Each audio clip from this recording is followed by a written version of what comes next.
कहते हैं कि संत रामपाल जी में जो भी शख्स आता है, जो भी इंसान आता है ना, उसको सभी प्रकार के सुख होते हैं, चाहे वो शारीरिक सुख, चाहे वो आर्थिक सुख हो, चाहे वो मानसिक सुख हो। इसी बीच में आज पशु मेला ग्राउंड रोहतक, जो कि आज 16 जून है और यहाँ पे 17 जून को विशाल भंडारा है, इसी के उपलक्ष्य में यहाँ पे देश भर से कोने कोने से लोग आए हुए हैं।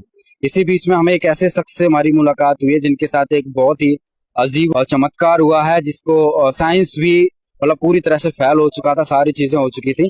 तो इनसे मुलाकात करेंगे और इनसे जानेंगे कि क्या पूरा वाकया था। सर, क्या नाम है आपका? नारायण दास। कहाँ से आए हो? जिला हमीरपुर, ग्राम बरखेड़ा। इन्होंने संत रामपाल जी से नाम दीक्षा कब? 2013 में नाम दिया सर।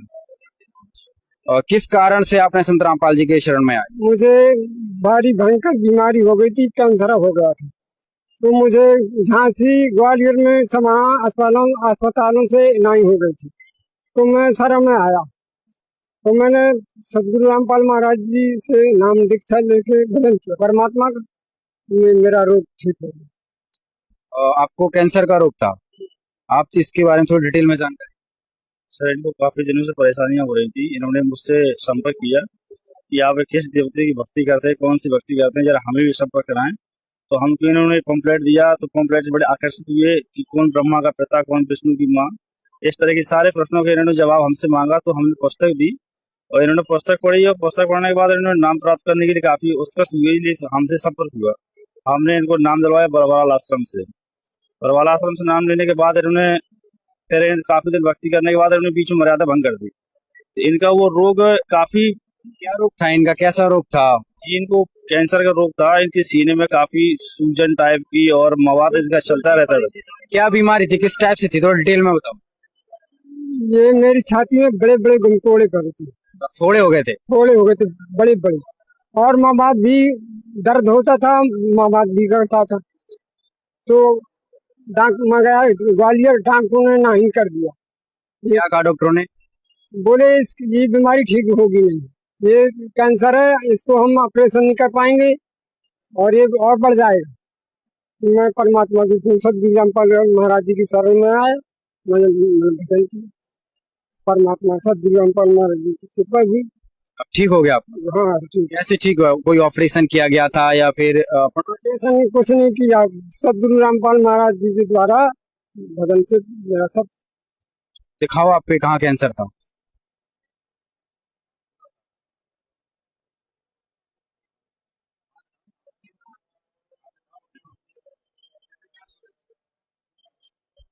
ये आप देख रहे हैं, ये आंखों देखा चमत्कार है, आपके सामने दिखाते हैं। इनका कहने का मतलब है कि इनके सीने पे फोड़े हो गए थे और वो इतने बड़े बड़े फोड़े थे कि यहाँ पे लटक रहे थे और इस फोड़ों पे बहुत ज्यादा मवाद चलता था, मतलब कीड़े पड़ने जैसी स्थिति थी। तो जब ये डॉक्टरों के पास गए, हॉस्पिटल में गए, तो उन्होंने मना कर दिया था कि आपका इतना भयंकर कैंसर का ऑपरेशन नहीं हो सका, क्योंकि ऑपरेशन कैंसर पूरे में फैल चुका था। आप ये देखिए किस तरह से पूरी छाती पर ये फैला हुआ था।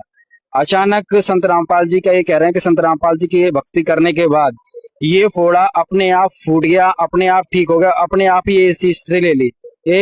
ये सब अपने आप हुआ है? कुछ ऑपरेशन वगैरह डॉक्टर ने? एक पैसे की दवा नहीं कराई, आप यार ठीक दवा नहीं कराई, मैंने एक पैसे की दवा नहीं कराई। आपके पास जो डॉक्टर के हॉस्पिटलों के कागज वगैरह थे वो सारे हैं? सारे धरे, ग्वालियर के धरे सब। आपको कैंसर था? हाँ, सब फार्म धरे, सब घर में सारी रिपोर्ट इनके पास अवेलेबल है, मतलब किसी भी डॉक्टर ने इनका किसी प्रकार का कोई इलाज नहीं किया। ये जो आप इतना बड़ा घाव हुआ था आपको, ये सब संत रामपाल जी की जो भक्ति करने के बाद ही ठीक हुआ था? सदगुरु रामपाल महाराज की भक्ति से सब मेरा। इनका सीना देख सकते हैं कितनी तरह से यहाँ पे घाव होगा, जब ऐसे अपने आप ही ये ठीक हुआ है। आंखों देखा चमत्कार है। जो लोग मानते हैं कि साइंस से बड़ा कुछ नहीं होता, भगवान नहीं होता, इनके सामने जो परमात्मा ने चमत्कार के आप देख सकते हैं कि इस जो इनके सीने पे जो फोड़ा था, पेट तक जो फोड़ा था, इनको ब्लड, ये स्किन कैंसर था, जिसका इलाज डॉक्टरों ने मना कर दिया था और मरा हुआ घोषित कर दिया था कि आप घर पे आराम करो, आपका कुछ नहीं हो सकता। वही फोड़ा, वही कैंसर संत रामपाल जी ने बिना ऑपरेशन के अपनी भक्ति की शक्ति से ठीक कर दिया। दोस्तों, इससे बड़ा चमत्कार आज के दिन पूरे हिंदुस्तान में नहीं हो सकता कि बिना इलाज के कोई कैंसर ठीक हो। सर, आपका ये फोड़ा कितने दिन में ठीक हो गया था? आपका ये कैंसर कितने दिन में ठीक हो गया? ये महीना खान में ठीक हो गया। अब आपको कोई दिक्कत है कैंसर को लेके? कुछ नहीं, कोई दिक्कत नहीं। तो आपने फिर डॉक्टर वगैरह को बताया कि भाई आप कह रहे थे हम तो मरने वाले हैं, तो फिर ये कैसे ठीक हुआ? मैं नहीं गया फिर कहीं, सर मैं कहीं गया। आप संत रामपाल जी की शरण में। हाँ, संत रामपाल सदगुरु रामपाल महाराज की शरण में आया मैं, भजन किया, मैं फिर कहीं नहीं गया। ये चमत्कार को देख के आपके आसपास के गांव के लोगों ने माना कि हाँ, सब आस पास दौड़ जितने हैं सब ने माना कि हाँ सदगुरु रामपाल महाराज की कृपा है। हमारे गांव के कुछ आसपास के लोग हैं तो बहुत निंदा बुराई करते हैं परमात्मा के विषय में। जब इनको ये चमत्कार दिया तो बड़ा आश्चर्य हुआ कि बड़ी हैरानी भी पड़ गई कि आखिर ये क्या हो सकता है, कैसे हो सकता है। तो उन लोगों ने मानना स्वीकार किया कि हाँ संत रामपाल जी महाराज जी की भक्ति में कुछ प्रमाण है। ये जो फोड़ा इनके यहाँ पे सीने के बाहर लटकता रहता था। हाँ, इस तरफ हल्का देखा था आपने इनका फोड़ा? जी हाँ, ये फोड़े फोड़े टाइप के लटकते थे, दर्द भी इनका होता था। नमाज चलता था सर। ये बीमारी सब कितने सालों से जूझ रहे थे? ये हाँ 2-3 साल हो गए थे जब मुझे इनकार कर दिया कि आपकी सेवा समाप्ति, आपका आप इलाज का ही नहीं होगा। तो सदगुरु रामपाल महाराज की शरण में आया, मैं भजन किया, मेरा रोग ठीक हो। एक बार इनका फुल एड्रेस, फुल नाम, सब कुछ नंबर वगैरह बता दीजिए, अगर कोई इस चमत्कार को वेरीफाइड करना चाहे तो वो कर सके। जी बिल्कुल, इनका श्री नारायण दास नाम है और यूपी से हमीरपुर डिस्ट्रिक्ट से हैं गाँव और का नाम क्या है? बरखेरा नाम है गांव, तहसील सरीला, पोस्ट कौन सी आपकी? ममना। पोस्ट। जी इनका कोई कांटेक्ट नंबर वगैरह है?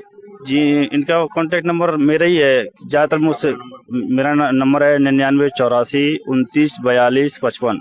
मेरा अजय दास नाम है, मेरे पिताजी के नाम चंद्रशेखर दास है। आपसे कोई इस नंबर पे संपर्क करेगा तो आप इनसे मिला और मेरा नंबर ऑलरेडी हमेशा चालू रहता है। इनके लड़के का नंबर है ज्यादातर बंद रहता है क्योंकि नेटवर्क क्षेत्र से बाहर रहता है, इसलिए मेरा ही नंबर हमेशा चालू रहता है।